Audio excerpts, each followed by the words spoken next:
তো হ্যালো বন্ধুরা, আজকে অনেক বড় একটি চ্যালেঞ্জ নিয়ে নিলাম। 30টি ভিডিও আপলোড করে 30 দিনে 10,000 ফলোয়ার্স কমপ্লিট করার চেষ্টা করব। জানি না পারবো কি না, তবে যদি আপনারা সাপোর্ট করেন তাহলে অবশ্যই পারবো, আর যদি না করেন তাহলে 30 বছরও সম্ভব নয়। তো চ্যালেঞ্জের প্রথম ভিডিও আজকে, কিন্তু আজকেই যে এরকম হয়ে যাবে আমি বুঝতে পারিনি। এখানে আমার 3টি বড় কলগেট ছিল, কিন্তু আমি একটা বিক্রি করেছিলাম আর 2টো ছিল। কিন্তু প্রথম দিনই যে একটা কলগেট কেউ চুরি করে নিয়েছে সেটা আমি বুঝতে পারিনি।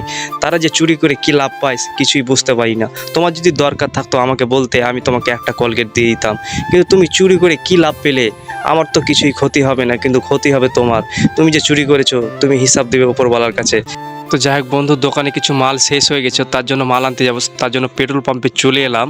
পেট্রোল পাম্পে তেল ভরা হলে মালটা আনতে যাব। কিন্তু আজকে এত রোদ্দুর পড়েছে কি বলবো। মহালদাপাড়া পেট্রোল পাম্পে এসে দেখি সবকে শরবত খাওয়াচ্ছে, তার জন্য 1 গ্লাস শরবত খেয়ে নিলাম। তো কি কি মাল নিলাম পরের ভিডিওতে জানিয়ে দেবো।